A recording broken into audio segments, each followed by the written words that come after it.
Everybody's got an opinion about what's happening in Mott Haven. Let me just give you the numbers and you decide. Between 2021 and 2025, the city issued permits for 24 new developments across Mott Haven and Port Morris. More than 3,200 apartments. Go back 10 years and it's over 6,200. 11 luxury towers went up, built by 4 developers in what has been for decades one of the poorest neighborhoods in the country. The biggest one is Bankside.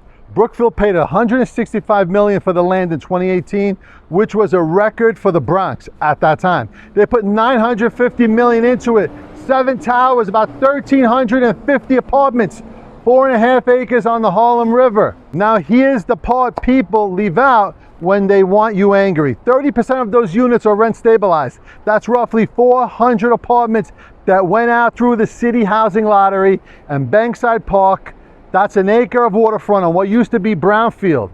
And it gave you this neighborhood access to its own river for the first time in more than 100 years. That's real. You can walk it today. And here's the part people leave out when they want you excited.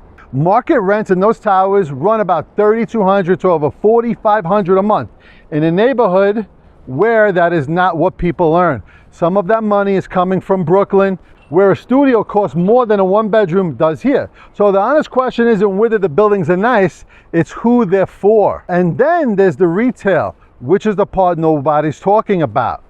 Business owners in this neighborhood bet on this. People put life savings into cafes and restaurants back in 2017 because thousands of new residents were coming. The residents came, a lot of those businesses are still waiting.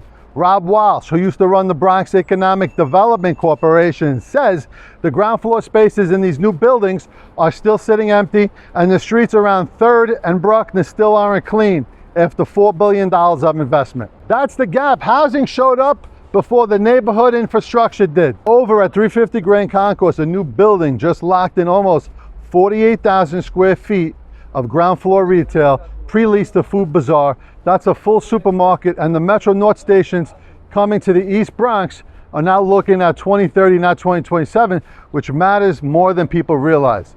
So where does that leave Mott Haven? You've got a neighborhood that's got billions in private investment, real affordable units, and a waterfront it hadn't touched in a century.